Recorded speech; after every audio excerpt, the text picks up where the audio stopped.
Hello, I'm Emma Keeble. Welcome to this edition of Air Cargo TV.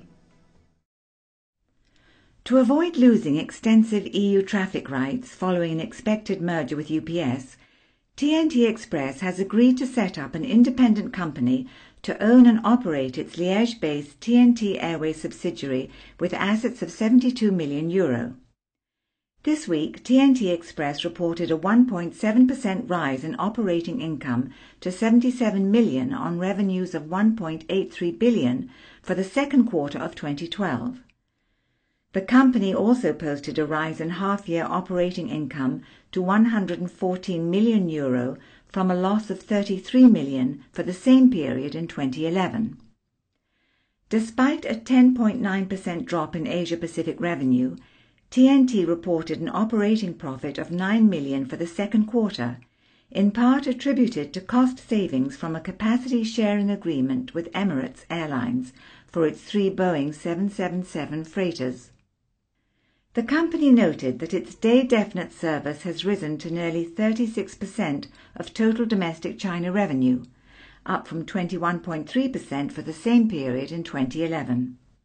Commenting on the results, CEO Marie-Christine Lombard said 2012 cost savings would total €50 million by the time the company finalizes its merger with UPS at the end of the year. Following the start of this year's Ramadan, the UAE Red Crescent Authority has flown over 120 tons of relief aid to Sana'a, Yemen.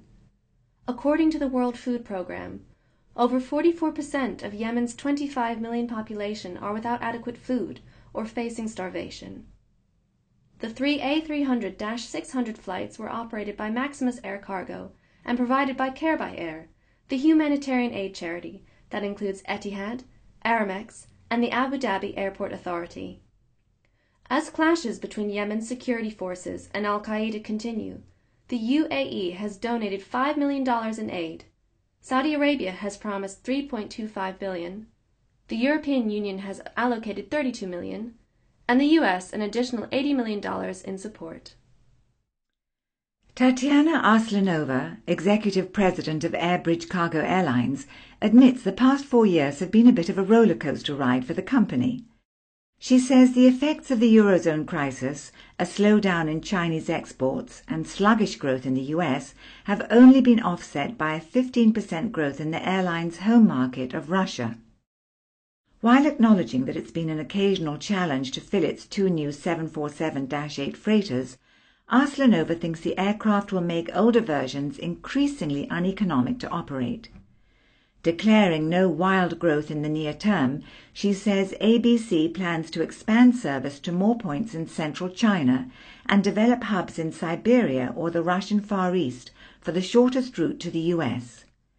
The airline currently operates scheduled freighter services to Chicago from Moscow.